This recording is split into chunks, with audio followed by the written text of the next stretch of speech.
This is Chew and Digest, where we share mental meal, ideas to chew on, and lessons to digest.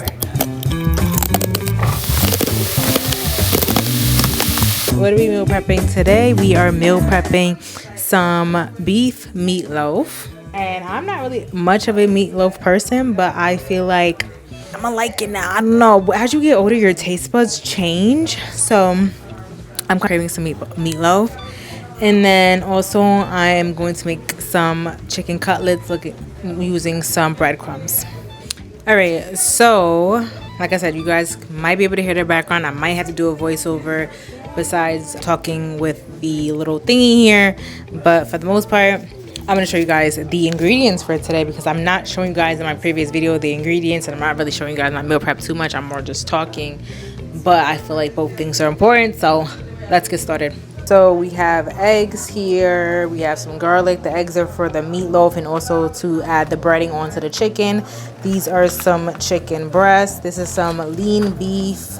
I know some people may be thinking, Tamika eats a lot of beef. Well, I have really low iron for a certain health thing that I'm not going to get into in this video. So I tend to eat beef at least 2 to 3 times meal prep it 2 to 3 times a week. Then we have some breadcrumbs. We have some Mexican breadcrumbs here. And we have some coarse breadcrumbs. This one's going to be used for the chicken here. And then we have, oh, this is not it. Then we have some bone broth. I add this to my greens for extra protein. Have some kale greens. I use this for my greens as well. We have some quinoa. And then we have our rice.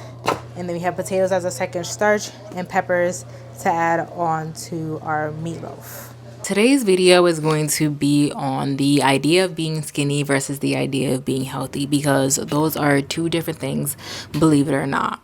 You can be a thicker person, probably around my size, or you can be even bigger than me and be healthier than me. You can be smaller than me and be unhealthy. Size and weight do not equate. How do I know this? Because the reference of size and being obese and overweight is based on the BMI, the body mass index. Where is my microphone? Literally on me. The body mass index was created in the 1830s by a German man. He wasn't a physician. He wasn't a doctor. He was an astronomer, actually. So really, what does he know about weight and what's healthy and what's not? And it wasn't based on diversity. It was mainly based on European standards of weight. Do I use the BMI? Yes, because I have to. But in real life, the idea of trying to meet a certain number to be in a certain class, because once you're a certain weight, you're considered class 1 obese or overweight, normal weight.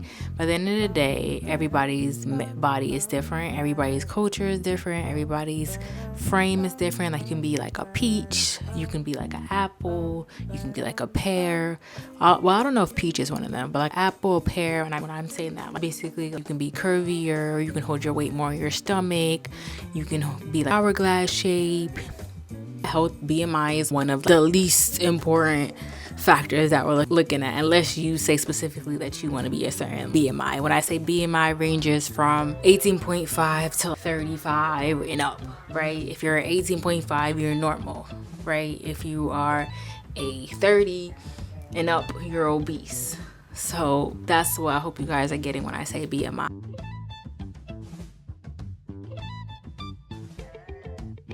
Why is BMI not considered this important thing? One, because it wasn't really based on a wide variety of people when it was made. 2, you can be considered overweight and you can have a high muscle mass.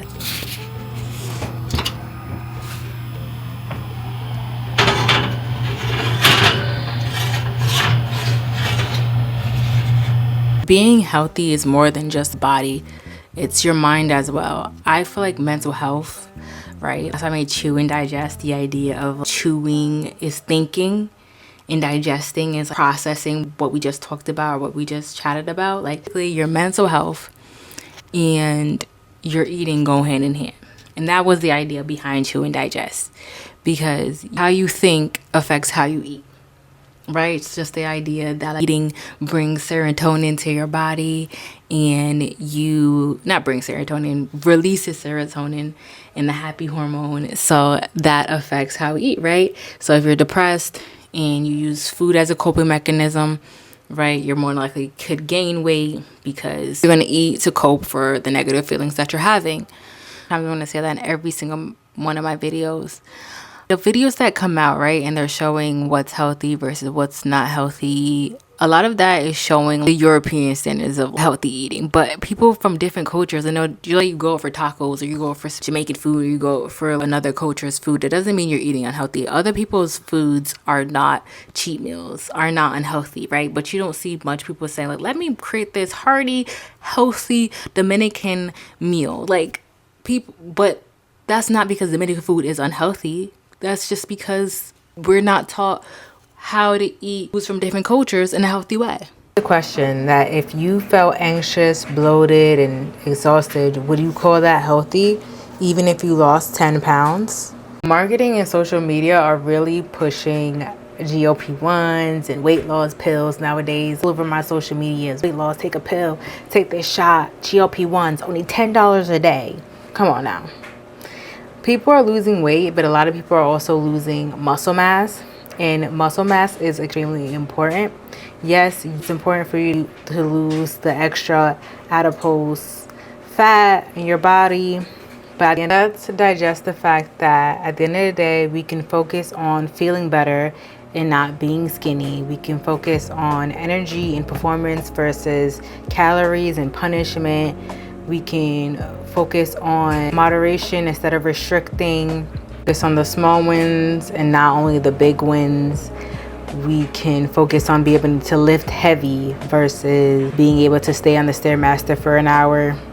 I would say the real health markers are better sleep, more energy, gut health, going to the bathroom, doing every day, drinking enough water, balanced hormones, increasing stress and anxiety are all factors that also include health.